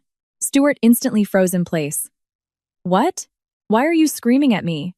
You said yourself we had her right where we wanted her, backed into a corner." "I just received the full case file from her counsel as part of the discovery process," Lionel yelled, out of breath. "Do you have any faint idea what you let her do yesterday? Do you know what you even signed with your own hand?" "I signed the new property agreement, the postnup, the one you wrote for me yourself," Stuart stammered, looking in terror at Tiffany, who was now sitting up on the couch with a look of total fear. "By its terms, this house becomes mine. She's giving me the company, too." "She's giving you absolutely nothing," Lionel roared. "That house was never her private property, Stuart. That estate has belonged 100% to the Blackwood Family Trust for years. The company also belongs entirely to the trust. She doesn't own those assets as a private individual, so in the eyes of the law, she couldn't sign them over or give them to you." "I don't understand any of this," Stuart babbled, collapsing limply onto the couch cushions. "What does this mean for us?" "It means you pressured and blackmailed her into signing a document transferring ownership of assets to which you personally and securely waived any and all claims 2 years ago." Lionel sounded like he was about to have a heart attack from rage. "Her lawyer sent me a copy of the document with your notarized signature. You officially acknowledged the trust's assets then, and now, by forcing her with the threat of divorce to sign this fictitious transfer, you have committed blatant, intentional document fraud. You attempted to unlawfully extort and coerce high-value property belonging to the family trust. Stuart, this is a serious felony. The DA will press charges on the spot." Stuart's face turned completely gray. But she signed it herself. She agreed voluntarily. She just masterfully played you and led you into a trap," Lionel shrieked. "She handed you a loaded gun, pointed it straight at your own head, and you, like the last fool, pulled the trigger with a smile. Her lawyer is already talking to law enforcement about immediately pressing charges against you for blackmail and attempted extortion. They have hard recordings of everything, Stuart. They have secured text messages. They even have that pathetic video of yours that you broadcast live on Facebook from that house, publicly claiming ownership and bragging about taking over the property. You voluntarily confessed your guilt to the entire internet yourself. Do something about it. I'm begging you. Save me," Stuart whined, his voice completely breaking. "Just tell them it was a mistake. Tell them I didn't know anything. I had no idea. I'm not going to cover up a serious crime," Lionel yelled. "I am terminating my representation of you this minute and resigning as your counsel. I'm not going to lose my license and risk disbarment just because you wanted to play big-shot businessman with a shark like Meredith Blackwood. You're on your own now. My only free advice at the end. Get your things and get out of that house this second before the police show up at the gate." A loud dial tone sounded from the speaker. An absolute, deathly silence fell over the living room. The only sound was the quiet hum of the working refrigerator and the rapid, shallow breathing of the terrified Tiffany. The phone fell limply from Stuart's hand and hit the wooden floor with a dull thud. He looked at Tiffany with a dazed expression. He just left me," Stuart whispered in a completely empty voice. Tiffany shot up from the couch, wrapping the crumpled sheet more tightly around herself. What does that mean, Stuart? Tell me right now. Are we getting the house and the money or not? Stuart looked at her, and for the first time, I saw pure, unshielded hatred in his eyes. And it wasn't hatred directed at me, but at her, at this young woman who had been a ruinous temptation for him, at her morbid greed that he had so eagerly fed all this time. There is no house, Stuart replied, his voice completely soulless. Everything is protected by the family trust. Those documents were worthless from the start. She couldn't sign it over to us. So you're a complete bankrupt? Tiffany asked, all the sweetness and delicacy instantly evaporating from her voice. Just like that? You don't have a single penny? I'm in a much worse situation than just bankrupt, Stuart laughed under his breath. It was a terrifying, hysterical, high-pitched laugh of a man who had completely lost his mind. I'm about to be arrested by the police. He shot up from his seat and began to nervously run his fingers through his hair. We have to get out of here right now. Lionel said we have to pack immediately. We have to. Tiffany took a large step back. I'm not going anywhere with you, especially if the police are about to show up here. I have my career, Stuart. I'm an influencer on the internet. I can't afford a scandal like this. You're a part-time trainer at a gym franchise who hasn't been able to pay rent on her own miserable studio for 3 months, Stuart snapped, completely losing control. Pack your things this minute. We're going to my mother's right now. I'm not going to rot in some shabby little room at your mommy's place, Tiffany screamed at the top of her lungs. I sat comfortably in my hotel armchair, slowly sipping my warm tea. Their whole luxurious life was falling apart before my eyes much faster than I could have imagined. The rats were incredibly quick to turn on each other. And just then, my phone vibrated once more. It was a notification from the video intercom system at the main entrance gate. Guest detected, Lorraine Wilson. Guest detected, Daria Wilson. My esteemed husband's flying monkeys had just arrived at the disaster scene. They must have seen his proud live broadcast on Facebook or heard the terrible panic in his voice during his earlier phone calls. They had arrived at lightning speed to snatch their rightful share of this great, supposed victory. I watched the camera feed carefully as Daria's old, worn-out Honda, the same one I had personally paid for, roared onto my elegant driveway with a loud engine growl. I thought to myself then, now the real show is about to begin. Lorraine and Daria burst into my house with the force of a raid on a free buffet. Lorraine was wearing some garish, floral tunic, and Daria already had a lit cigarette in her mouth from the moment she walked in, shamelessly flicking gray ash directly onto my clean hardwood floor in the foyer. Where's the champagne? Lorraine screeched from the doorway, spreading her arms wide. My own son, a great landowner and king of the castle. We saw your video on the internet, Stewie. You finally showed that stuck-up rich broad where her proper place is. Stuart stood motionless in the middle of the living room, a crazed look in his eyes, hastily packing his shirts into a large black trash bag. He looked up at her, his face a mask of pure fury. Shut up, Mom, he hissed through his teeth. Lorraine froze instantly, her mouth open. Excuse me? Is that how you speak to your own mother who raised you and provided for you? There is no house, Stuart screamed at the top of his lungs, forcefully throwing a pair of shoes into the bottom of the bag. It's all over, a total crash. She just masterfully tricked me. The police will be here any minute. The cigarette fell from Daria's mouth onto the floor. What do you mean, she tricked you? You said yourself she signed all the papers without blinking an eye. Those papers are worth as much as toilet paper, Stuart yelled. Everything belongs to some family trust. I'm a total bankrupt, Mom. I have absolutely nothing. They took my car. All my bank accounts are completely frozen, and on top of that, I'm facing years in prison for fraud and extortion. Lorraine's expression changed in a split second. All her previous proud and joyful demeanor vanished, replaced by an icy, calculating, and contemptuous grimace. Does that mean you're not getting any money? She asked slowly, enunciating each word. No. And you're not taking over her big company? No. Lorraine slowly turned and looked at Daria. Didn't I tell you from the beginning that he would screw this up and ruin everything? He never had the slightest knack or head for real business. Mom, Stuart looked at her with eyes full of total pain and a deep sense of betrayal. I need your help now. I need saving. I have nowhere to go. I don't have a roof over my head. Can we stay with you? Just for a few weeks, until I sort out this whole sick situation and get my act together. Lorraine cast a quick, contemptuous glance at Tiffany, who was sitting on the couch, nervously and furiously tapping her fingers on her phone screen. I don't have room in my apartment for you and your little. Whatever she is. Excuse me, Tiffany shrieked, jumping to her feet. And I certainly have no intention of keeping a son under my roof who will bring the police and prosecutors right to my own door, Lorraine snorted ostentatiously. I lead a quiet, orderly life. I go to my rosary group with my friends every Tuesday and play bingo. I don't want any criminals squatting on my couch. You're just going to leave me on my own like this? Stuart asked, his voice for the first time trembling dangerously and breaking. After everything I've done for you over the years, I'm the one who bought Daria that car.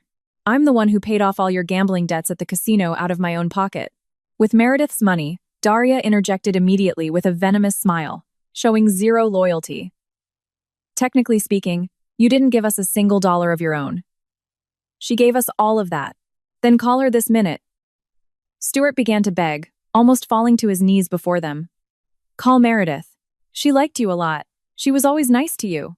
Maybe if you talk to her, she'll listen to you. Tell her I'm having a complete nervous breakdown. Beg her to have her lawyers drop all the charges. Lorraine hesitated for a moment, standing still. Finally, she slowly pulled her phone out of her purse. I watched on my iPad screen as my own hotel phone, lying next to it, began to vibrate violently. The display showed Lorraine Wilson. I stared at the screen for a long moment with total calm. I let the ringtone play out to the very end, and when the call stopped, I clicked the block this number forever option with one swift motion. Lorraine looked at her phone's display with a look of pure irritation and anger. No, she just rejected the call and it went to voicemail. What a shameless, ill-mannered woman. She just completely blocked you, you old toad, Tiffany sneered with a venomous smile. She stood up abruptly from the couch, holding one of my exclusive Louis Vuitton leather travel bags. The bag was stuffed to the brim, the seams straining. Where do you think you're going? Stuart asked, reaching out to grab her by the arm. I'm getting out of here. My Uber is already waiting at the gate, Tiffany replied, struggling. And what do you have in that bag, Tiffany? Daria asked suddenly, her eyes narrowing dangerously with obsessive jealousy.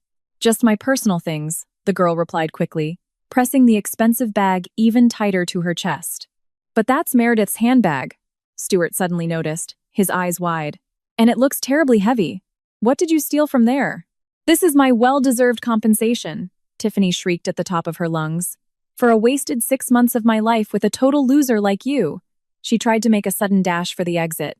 Stuart caught up to her and yanked her hard by the arm. Daria immediately jumped from the side and grabbed the handles of the bag. The three of them began to terribly tug, push, and punch each other in my elegant hallway, screaming the worst, most vulgar insults at each other. Suddenly, the zipper on the leather bag couldn't take the strain and broke with a loud snap. All my most precious jewelry spilled out onto the floor with force. My grandmother's natural pearls, my unique diamond tennis bracelet, several incredibly expensive collector's watches. You vile thief, Lorraine shrieked, foam flying from her mouth. That's all. That's worth millions. Let go of me this minute, Tiffany screamed, furiously lunging at Stuart and scratching his face bloody with her nails.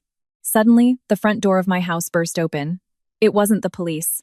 In the doorway stood Mrs. Peterson, my neighbor from across the street. She was holding her phone high in front of her, proudly recording the whole pathetic incident. I have officially notified the police chief, Mrs. Peterson announced with unconcealed, pure satisfaction in her voice.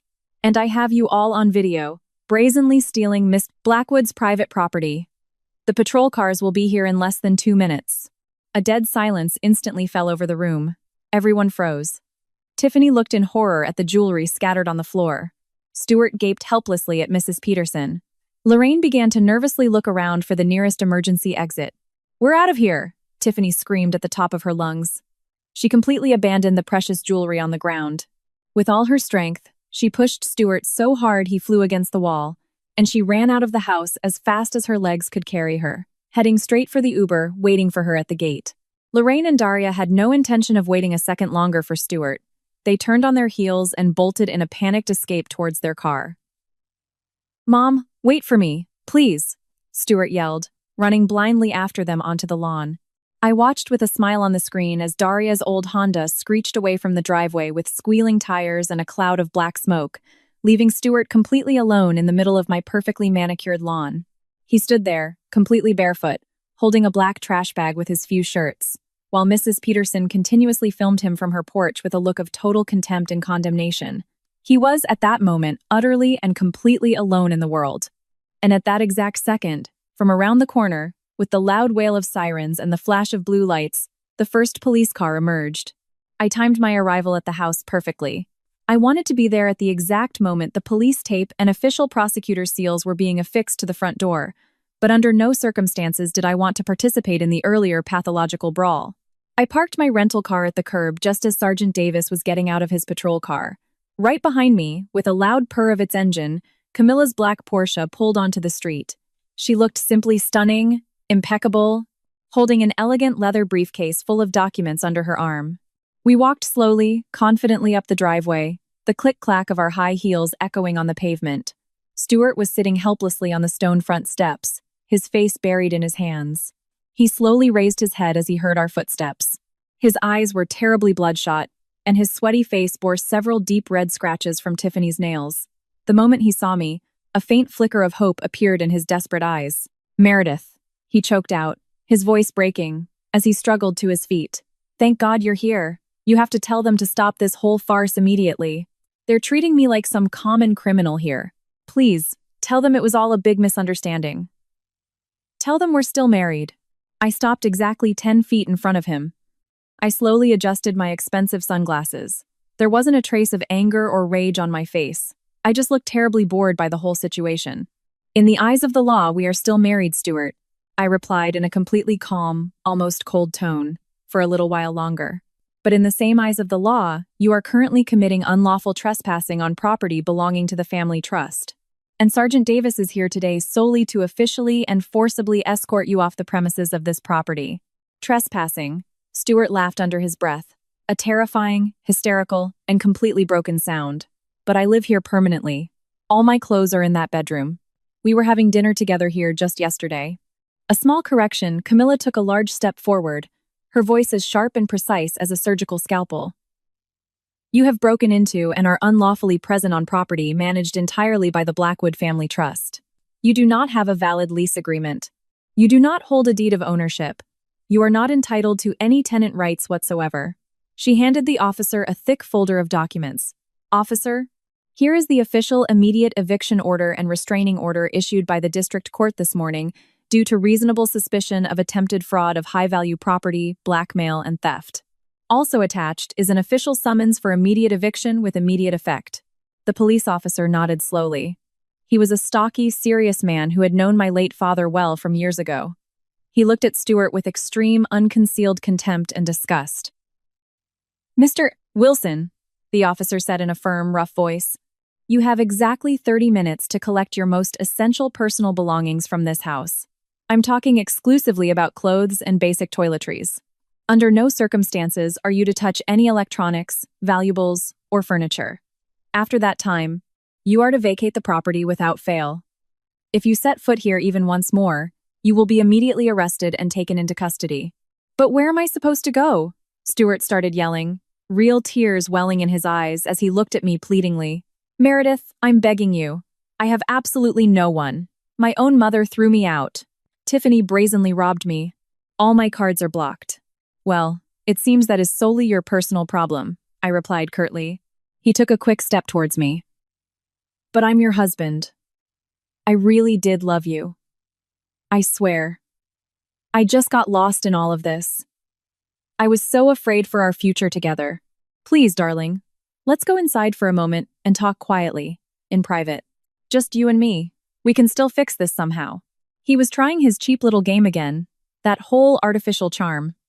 He made those sad puppy dog eyes and spoke in that quiet, gentle voice that, a few years ago, would have made my knees go weak. Today, however, the sight of it only made me feel horribly nauseous. "You never loved me, Stuart," I said in a perfectly steady, strong, and loud enough voice for all the neighbors gathered on the street to hear every word. "You only loved the luxurious lifestyle I provided for you every day. You loved the feeling of absolute financial security at my expense. And just yesterday morning, when you were convinced you had managed to trick me out of my entire life's work, you didn't even think about fixing anything. You just told me to get out of the house immediately." I took a small step towards him, slowly removing my sunglasses so he could look deep into my eyes and see the pure truth. "You yourself said to me, 'Sign these papers or get out.' I signed. And now, it's your turn. Get out of my house." Stuart stared at me for a long moment without a word. He desperately searched my eyes for any trace of former weakness, hesitation, or a shadow of pity. He found absolutely nothing. All his previous confidence instantly evaporated, and his shoulders slumped limply. All his will to fight was completely broken. He turned without a word and slowly walked into the house, with Sergeant Davis following a step behind, watching him very carefully to make sure Stuart didn't slip my silver cutlery into his pocket. I stood calmly on the lawn. Mrs. Peterson was still on her porch with her phone in hand. She gave me a thumbs up from a distance, a sign of full support. I returned it with only a slight, tired nod. Exactly 30 minutes later, Stuart came out of the building. In his hands, he held 2 black trash bags and 1 plastic container of protein powder. That was it. 4 years of our marriage had been reduced to 2 plastic bags. "Here," I said, tossing a small object onto the green grass at his feet. He looked down. Lying on the lawn was a cheap, simple prepaid phone from a convenience store. "Your previous phone plan has been permanently terminated by me and blocked," I added. "Don't worry, you have exactly 60 minutes of talk time on this phone. Use that time wisely to call your brother or find a homeless shelter. And don't you dare call me ever again." He looked first at the phone lying on the ground. Then his hate-filled gaze shifted to me. "You planned all this. You planned this whole sick process from the very beginning." "I was just very well prepared and protected," I corrected him calmly. "You were the one conspiring and plotting behind my back. And that, you see, is a fundamental difference." "I'll get a real lawyer, you'll see," he sneered, desperately trying to summon the last remnants of any masculine dignity. "I'll sue you and take half of your assets." "But you already have your lawyer," Camilla smiled broadly with pure irony. "Oh, that's right, I forgot. Lionel just quit on you with a big bang, didn't he? Good luck finding any other reputable law firm in this city that will take on a case of intentional fraud and extortion of high-value property without a hefty retainer up front." The police officer took a decisive step forward. "Time's up, Mr. Wilson. Let's move. We're leaving." Stuart heavily picked up his bags from the ground and began his long, lonely walk down the driveway. He had no car, no one who could pick him up. He just walked slowly down the middle of the luxurious, gated street of our guarded community, dragging the black bags on the asphalt, while all the neighbors silently watched the sight from their windows. I watched him until his figure finally disappeared around the bend in the road. "Is everything okay?" Camilla asked, gently placing a hand on my shoulder. I took a deep, full breath. The air around smelled of freshly mown grass and my great life victory. "It's perfect," I replied with a smile. "I'm finally, completely free." The sight of Stuart Wilson walking down the middle of our exclusive, guarded neighborhood, dragging black trash bags behind him like a common vagrant, instantly became a local legend. I didn't watch it personally. I went back inside immediately to assess the scale of the damage. But the recordings from the community's surveillance cameras and the videos Mrs. Peterson posted on her Facebook page replayed the scene for me in detail. He walked nearly 2 miles. He tried several times to hail passing taxis, but no driver wanted to stop for a guy with trash bags. Finally, completely exhausted, he sat down at a bus stop, which was incredibly ironic, as a huge billboard for Lionel's law firm hung on the shelter and made a call from the cheap phone I had thrown on the grass. I only found out much later that he first called his brother who lived in Chicago. The brother simply hung up mid-sentence and blocked his number. He called his best golf buddy, Michael. Michael told him curtly that he was in deep trouble and he wasn't getting involved in any way. Finally, after a good 2 hours, an old, rusty van pulled up to the bus stop. His mother was behind the wheel. Lorraine had come back for him, not out of great maternal love, but solely because she quickly calculated that Stuart was her only, albeit terribly inept, retirement plan. The recordings clearly showed Lorraine screaming at him from the moment he threw his bags into the back of the van. She even slapped him hard on the back of the head as he got into the passenger seat.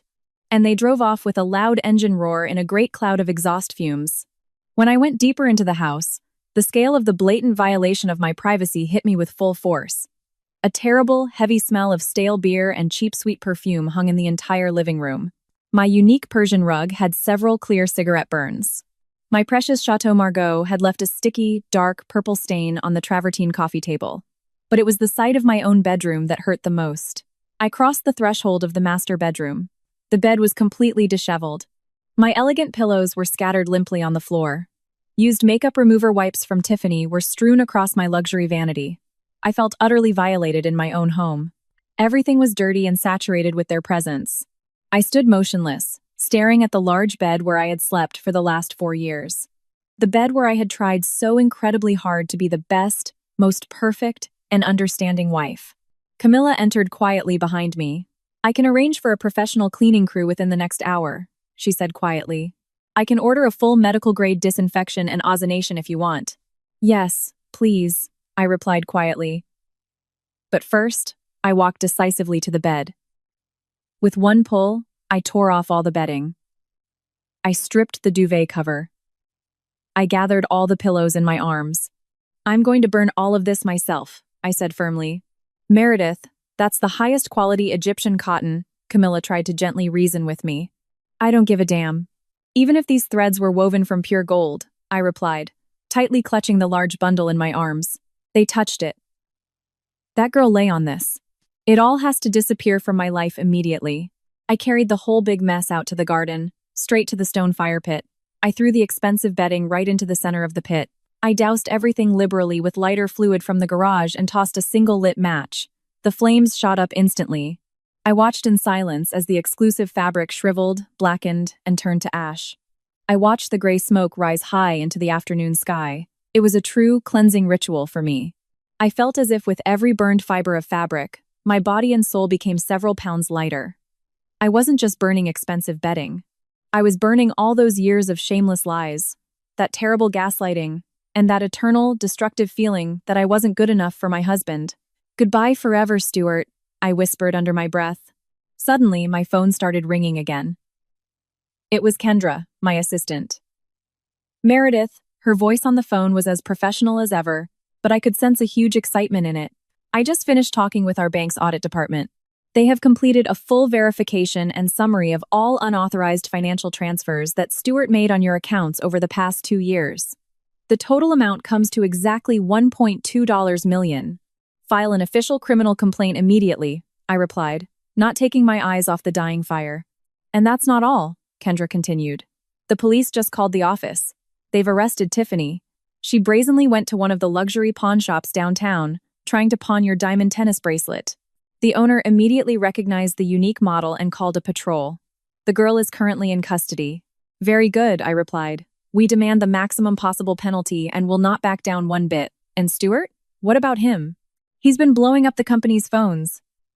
He says he wants to sit down at the table as soon as possible and negotiate some out-of-court settlement." I laughed out loud. It was a sincere, loud laugh of a woman who had regained full control of her life. "Tell him briefly that the only settlement he'll ever get is the document he so proudly signed himself yesterday morning. The same one in which he officially waived any and all rights and claims." I hung up. The fire in the pit was slowly dying down, leaving only a red glow and gray ash. I turned and looked at the house, my own house. It was dirty inside, damaged, and carried painful memories of a disastrous marriage. But the entire structure of the building was intact. The foundations were incredibly strong and stable, just like me. The next 3 days passed in a flurry of incredible, almost feverish activity, but it was the best, most motivating kind of work. It was the work of finally reclaiming my own living space and dignity. I hired a specialized industrial cleaning company, not my usual cleaning ladies, but a professional special ops team. I had them literally scrub every single square inch of surface, walls, floors, ceilings. It was very important to me that every single skin cell of Stuart Wilson be forever and effectively utilized and removed from the property. While the team worked at full speed in the house, I went straight to my large storage basement. When Stuart moved in with me 4 years ago, he had insisted on a complete modernization of the interiors. He called my existing style outdated, cluttered, and too sentimental. He had forced me then to pack away my father's priceless book collection, my grandmother's antique tea sets, and all my framed photos from my college graduation. In their place, he shamelessly hung some cold, industrial, black and white graphics and left stark, bare surfaces.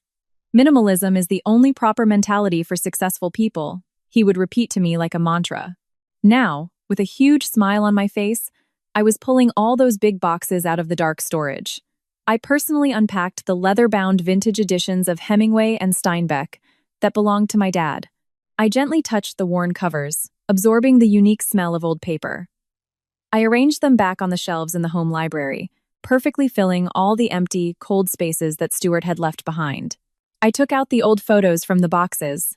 In one of them, It was me, a young 22-year-old girl, smiling from ear to ear in a graduation gown, tightly hugging my dad. I looked so incredibly happy, full of dreams and life ambitions. "I missed you so much," I said quietly to the girl in the picture.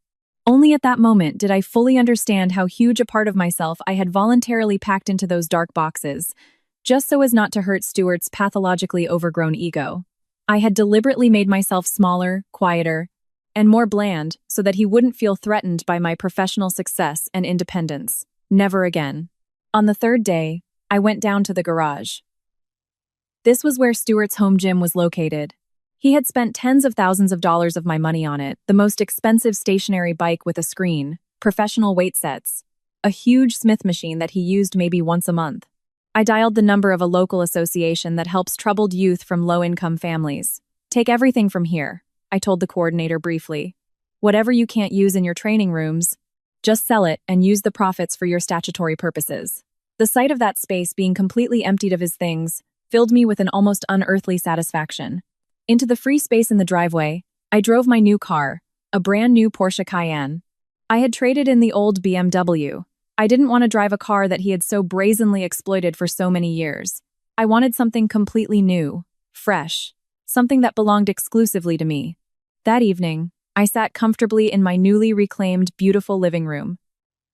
A delicate, fresh scent of lemon and sage filled the house. The shelves were once again filled with my beloved books. Those awful cold graphics were gone forever, replaced by the beautiful, warm landscapes I loved so much. I poured myself a glass of wine, not the ruined Chateau Margaux, of course. I opened a crisp, chilled Sauvignon Blanc and opened my private journal. I hadn't written in it for many years because Stuart had the disgusting habit of shamelessly peeking at my personal notes if I ever left the notebook out. Day 1 of my complete freedom, I wrote on the first blank page. I am 52 years old. I am single. I am an incredibly wealthy, independent woman. And I have finally, completely woken up to life. Suddenly, my phone buzzed quietly. It was a new email from attorney Camilla Vance. The subject line read, "Case status update, Wilson v. Blackwood. Meredith, just a quick note to let you know about the latest developments. Lionel has officially and formally withdrawn from representing Stuart in court today. Stuart has been assigned a public defender in the fraud and extortion case, as he was unable to pay for any private attorney.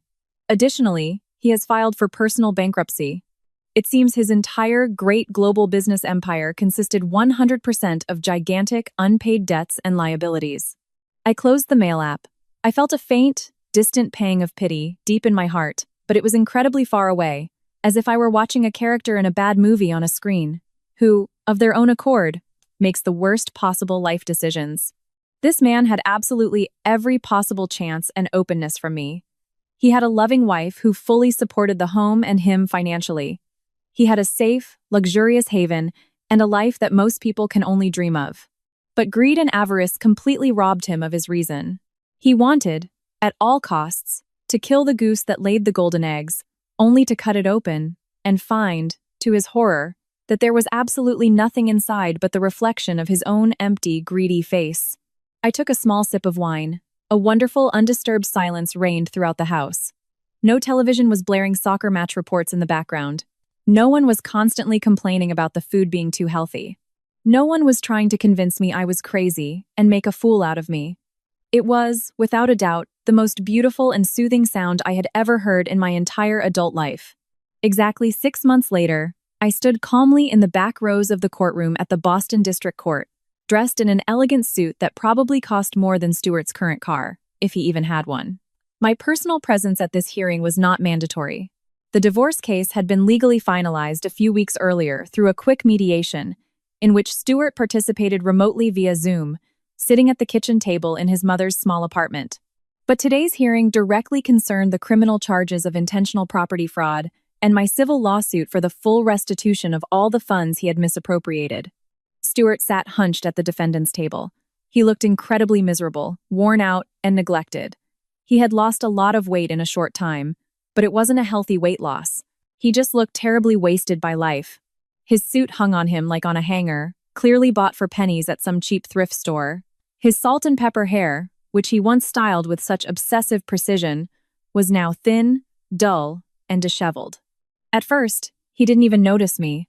He was too busy feverishly whispering and arguing with his public defender. Suddenly, the tall, exceptionally stern judge, the presiding judge of the panel, entered the courtroom. "Mr. Wilson!" the judge began in a loud, severe voice, carefully reviewing the documents collected in the thick case file from behind her glasses. "The court has reviewed in great detail all the evidence gathered in this case, the full history of bank operations, security camera recordings, notarized statements, and personally signed transfer documents. In the opinion of this court, there is not the slightest doubt that you have engaged in a planned, systematic, and long-term process of financial fraud and attempted extortion of high-value property to the detriment of the trust." Stewart shot up from his chair, clutching the edge of the table.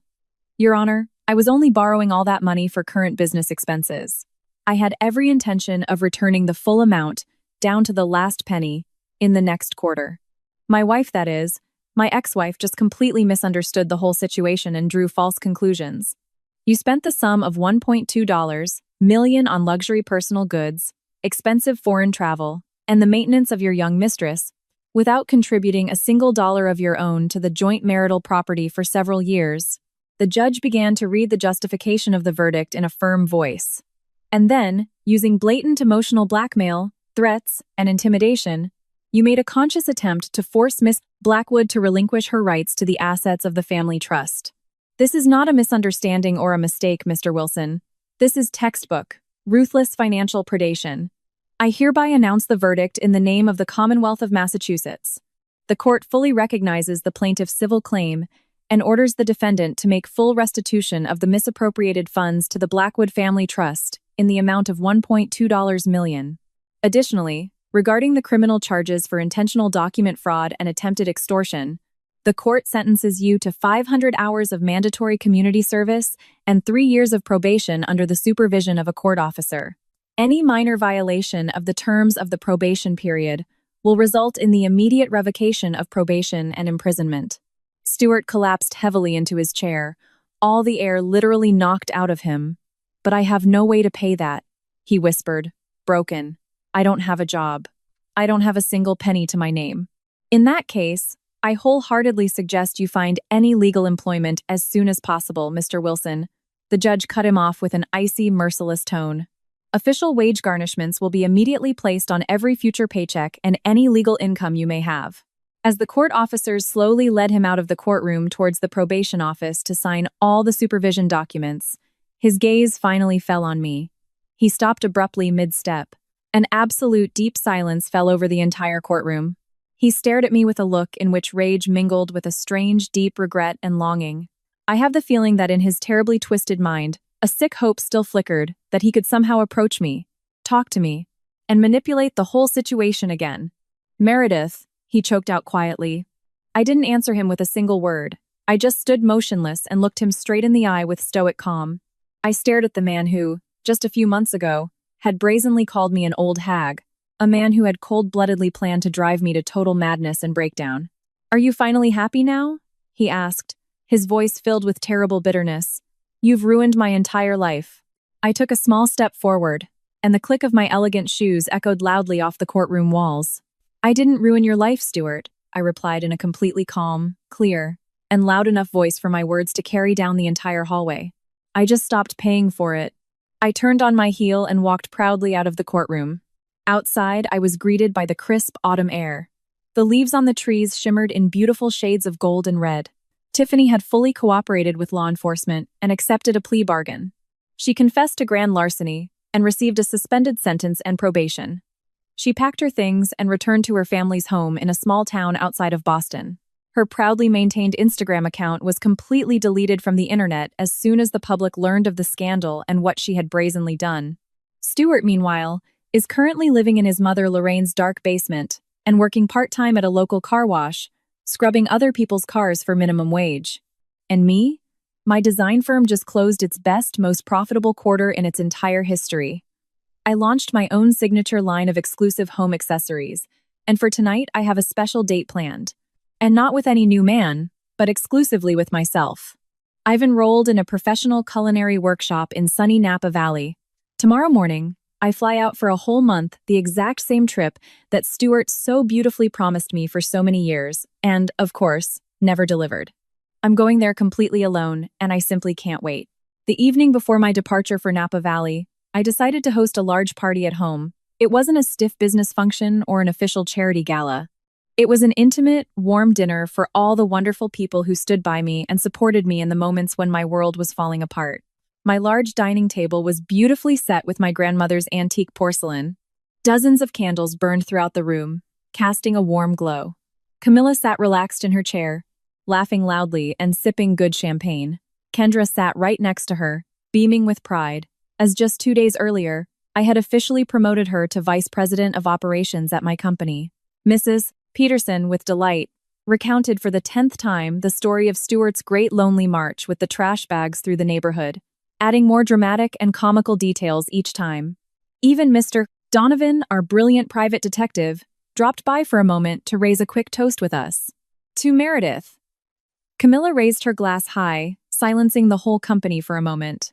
To the woman who proved to the whole world that the best possible revenge is not just living well, but above all, living in complete, pure freedom. Cheers! To your health, everyone shouted in unison, rising from their seats. I slowly looked around at the faces of the people gathered around the table. These were people who genuinely respected me, and not for my great wealth or professional position, but above all, for my character and who I am. I'd also like to make a short toast, I said, rising from my chair. An immediate silence fell over the room. For a very long time, I began to speak slowly, staring at the dancing candle flames. I was convinced that I needed another person by my side for my life's picture to be fully complete and perfect. I deluded myself into thinking this big house was empty without a husband. I told myself that professional success is incredibly lonely if you don't have a partner to share it with. I paused for a moment, smiling warmly at my friends. But this whole painful lesson taught me something incredibly important. The only thing worse in life than being alone is being in a relationship with a person who makes you feel completely lonely every single day. I finally understood that my own worth is absolutely non-negotiable. And I also learned, by the way, that I can be an incredibly dangerous woman if someone tries to brazenly lay a hand on my grandmother's historic house. Loud, joyous laughter instantly rolled through the entire dining room. So let's drink to the empty spaces in our lives. I raised my wine glass high, because empty spaces mean only one thing: the perfect place for completely new, beautiful beginnings. Let's drink to family trusts, and to never, ever again signing any document without first very carefully reading every single line of text. Our glasses clinked together with a loud, clear, metallic sound. To me, that sound was like a ceremonial bell announcing the beginning of a new, wonderful era in my life. After dinner, I went out onto the terrace completely alone for a moment. The lights of the big city twinkled beautifully far below. I thought about Stuart one last time in my life. He was probably sitting at that very minute in some dark hole, brazenly blaming the whole world for all his life's failures and shortcomings. People like him never understand anything. They never learn their lessons. He will be convinced until the end of his days that he lost this battle because of a bad lawyer or a prenup signed years ago. He will never comprehend that he lost only because he terribly underestimated and disrespected the quiet, hidden strength of a woman who had built her own powerful castle from the ground up. I took a deep, invigorating breath, absorbing the crisp night air. I felt lighter and freer than ever before. My private nightmare was finally over. The story of Meredith and Stuart was irrevocably closed, but the real, great story of Meredith Blackwood's life was truly just beginning. And so, as Meredith's story finally comes to an end, we are left with an incredibly important, profound message. A person's true strength lies in the full awareness of their own worth and in the categorical refusal to allow anyone to diminish it. Life very often puts us through difficult trials, placing complicated obstacles or people in our path who unscrupulously try to exploit our innate kindness and pure heart. But true psychological resilience is born not from avoiding difficulties, but from rising after every fall with complete class, intelligence, and an unwavering belief in one's own abilities.